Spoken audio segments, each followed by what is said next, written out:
If you're checking this out on YouTube, make sure that you hit that wonderful subscribe button so that you don't miss out on the next video. Hit that thumbs up as well so that you don't miss out on the next episode again, and it goes a long way, the algorithm, all that other stuff. You know what time it is. And you can hit the thumbs down button too. We'll still be here next week either way. So I've been getting a lot of messages actually on our thoughts. Shit. No joke. I mean, nothing X-rated or out of bounds, but a lot of folks have messaged me asking me what our thoughts were on this whole Kwame Brown thing. In case you weren't aware, recently Kwame Brown has come out of the bushes or the darkness somewhere after 20 some odd years and has been lambasting everybody and anybody that has ever said one wrong thing about him. He has essentially created a revenue stream for himself that it's gotten that damn serious. It started off because on the All the Smoke podcast, Matt Barnes and Steven Jackson had Gilbert Arenas on the show, and somehow, some way, the topic swayed into Kwame Brown, and they talked about how he was soft and how he got mentally played by Michael Jordan, and it was at least, I would say, about 5 or so minutes of them just talking. I won't say bad necessarily, but I didn't think so. Nope.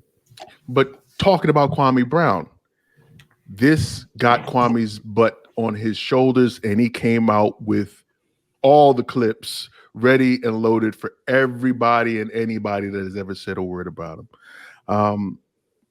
Let me ask you this. Do you think that after 20 some odd years of hearing people say these same exact things about him, that he is in the wrong for making his comments known or making his feelings known? Oh, you're never in the wrong for making your feelings known. I think where you can go wrong is how you articulate your feelings. I understand and feel where he's coming from. For 20 plus years, you've been the butt of every negative joke and connotation about a bad player in the NBA. I dig it. I can see how you'd be frustrated and angry. But I think at some point in time, it's like, bro, how many more fucking videos are you going to put out? Like, at what point? So now, and I'll share that here in a moment, because it's beginning to flip on Kwame. Folks are starting to come for Kwame now. Yeah, they're coming back at him. Yeah. Well, no, they're coming for him for a different reason. But I think he has a right to express how he feels.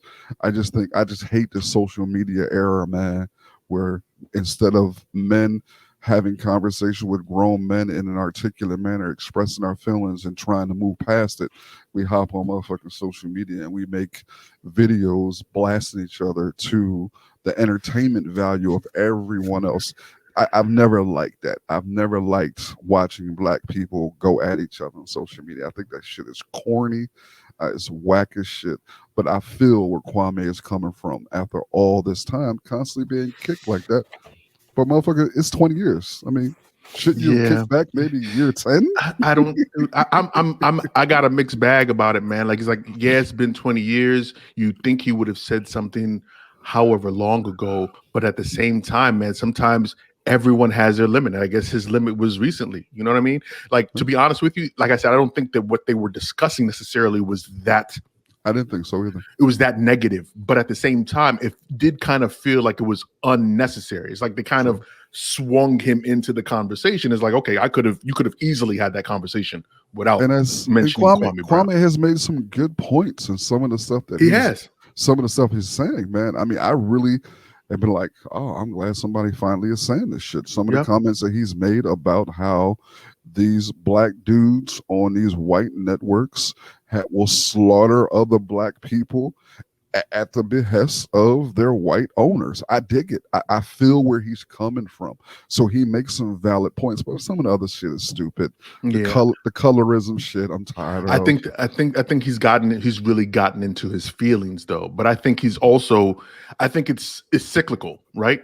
That he's saying what he's saying, other people are responding, and as they're responding, it just ramps the conversation up. Not the dialogue, but it just ramps the conversation and the banter up further and further.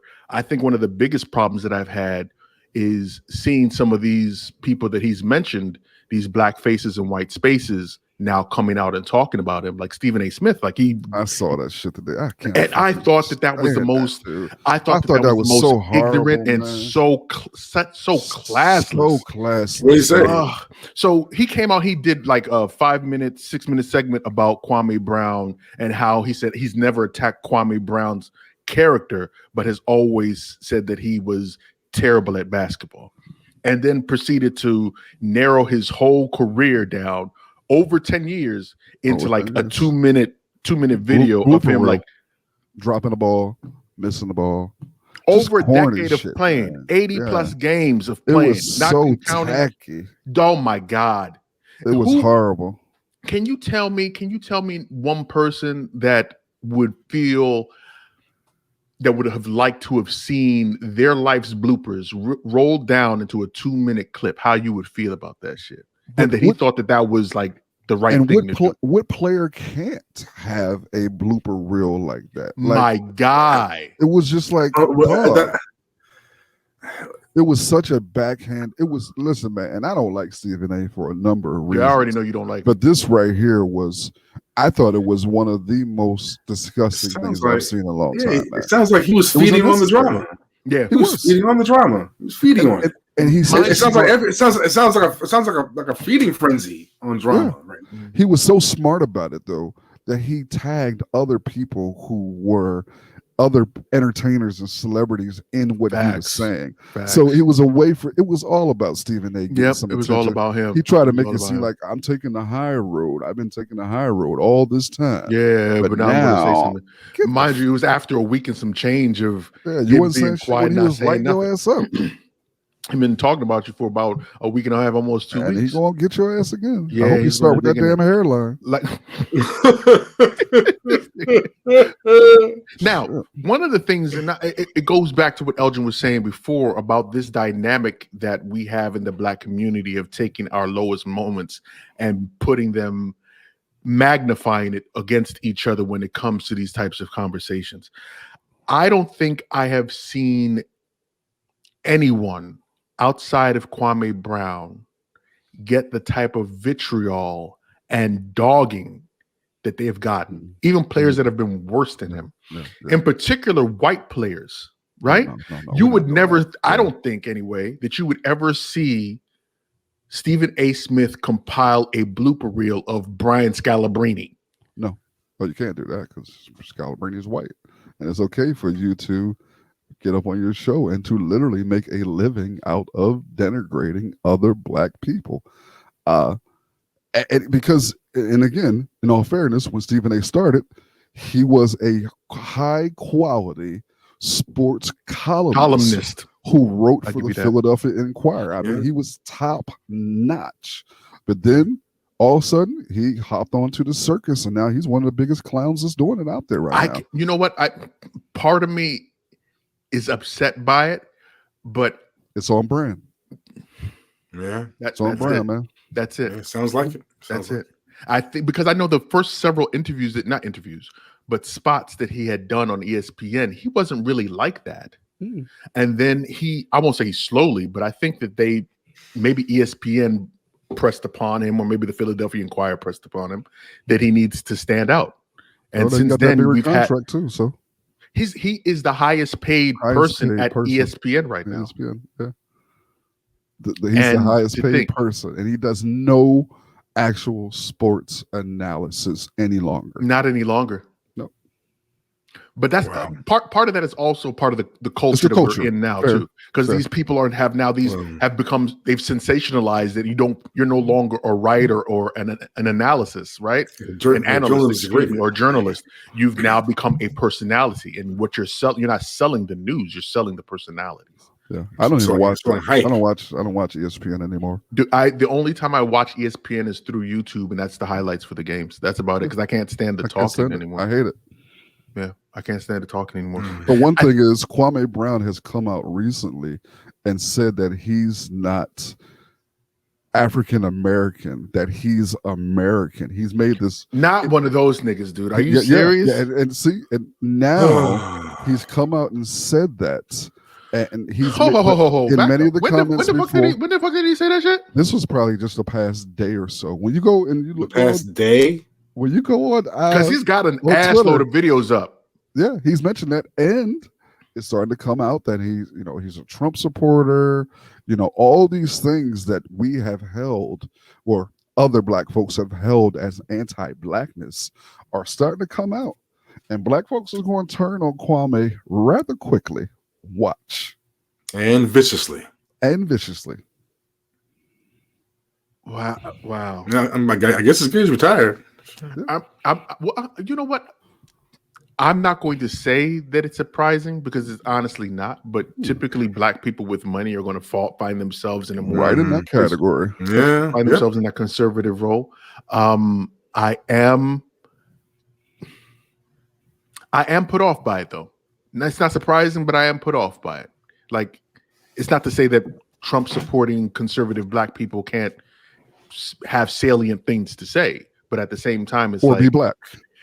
Yeah, but that's the most important. But at the same time, have salient things to say. Yeah. I think part of this also boils down to the culture that the NBA has also allowed to foster as well. Yes. Because correct me if I'm wrong. I think that they don't. You're right. You're right. They don't do a good enough job in terms of nurturing and taking care of their players in a way to help them avoid some of these pitfalls. Talk less about what's recently happened in the NBA when you talk about what happened the other night in Philadelphia when Russell Westbrook got popcorn poured on him. It happened where it happened in another place too, where some guy got spit on. Was it Boston? No, not Boston or Utah. But it was the Hawks. Who were the Hawks playing? Oh, the Knicks. Okay, yeah, in New York. So it was at Madison Square Garden. The guy spit on Trae Young. Yep. Spit on him. Damn. And matter of fact, here's what Kwame Brown said. He said, "If my ancestors helped build this son of a bitch, why would I say I'm African? I ain't African American. I'm a fucking American. Africans don't like you. Nigerians don't like you. They're taught and trained when they come over here, they don't fuck with you." Kwame Brown. And that is from that Tariq Nasheed handbook all day long. That's ADOS all day. No, not ADOS. Dude, stop it. Stop. You know motherfucking well that's your motherfucking boys, man. God damn. That's exactly what he said, man. Jeez. Wow. Do you think that it's okay?